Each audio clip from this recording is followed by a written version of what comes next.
People in Toledo, Ohio faced a crisis this past August when a toxic algae bloom in Lake Erie made their water undrinkable and unusable for days. The algae bloom was a product of phosphorus runoff into the lake, coming from the manure and fertilizer of large agricultural operations. Great Lakes mayors are calling for action to prevent another fouling of freshwater resources. We're talking more now about this with Racine Mayor John Dickert, who is the chairman of the Great Lakes and St. Lawrence Cities Initiative. Mayor Dickert, it's good to have you on the program. Thanks. Great to be here. I think the mayor of Toledo said back in August when this bloom happened and when they couldn't use the water that this was the canary in the coal mine. Is that a good analogy? It really is, because unless they turn your water off, people don't see the pure importance of having that fresh water every day. The people of Toledo had to face the situation where the mayor had to make a call, which was a very difficult one. He saw the numbers, he saw the tests, and he said, I have to keep my people out of harm's way, and shut down the water to almost 500,000 people in that area. And what he saw as a mayor was that he had to make a tough decision, but he could have literally saved lives by doing it. That mycotoxin was so dangerous that it was literally killing dogs that were drinking the tap water. So he did a very brave thing, but by no stretch was it a very easy thing for him to do. We think cities that are along the Lake Michigan shoreline, for instance, your city, Milwaukee, other cities to the north, sort of feel like maybe Lake Michigan is different than Lake Erie, that we're a colder body of water, we're a deeper body of water. We're not going to see the same sort of problems that occurred in Lake Erie. Is that sort of a false comfort on our part? It really is. Lake Erie is a little more shallow. But we see in Lake Winnebago, in the Fox River, in Green Bay, and even in southern Lake Michigan, we see these exact same problems. This is not a new problem to Lake Erie. If you look at some of the satellite images, you have to get in a boat and go 21 miles to the middle of the lake to get out of this pea soup-like water.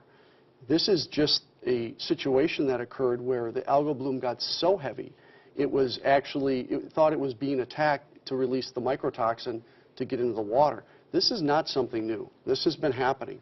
The problem is, are we going to deal with it, or are we going to keep shutting down water systems? Well, that's a great question. Are we going to deal with it? Is there any sense of urgency out there on the part of the federal government, other agencies, to make sure that we protect this precious resource? Well, I will tell you, by the mayors, yes, there is an urgency. And we have been working on this through the Great Lakes Cities Initiatives, with the Great Lakes Alliance. There are over 100 organizations that are water organizations, and this is starting to move up on the level of issues with them. Whether it's that or it's pharmaceuticals in the water, microbeads, Asian carp, there's a lot of issues. But Toledo once again reminded us that this water, this drinking water, is incredibly precious. So we are working on a series of changes that we looked at in Chicago with our meeting. Mayor Rahm Emanuel and myself, back in September. Right, we co-hosted a meeting in Chicago with the EPA Secretary, and we started putting together a litany of things that we need to start moving forward. And the reason why is, how many Toledos do you want to happen before we finally say enough is enough?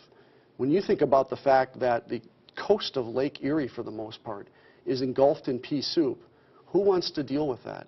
See, we're blessed here in Wisconsin, especially in my hometown of Racine. And we have one of the best rated beaches in the country, if not in the world.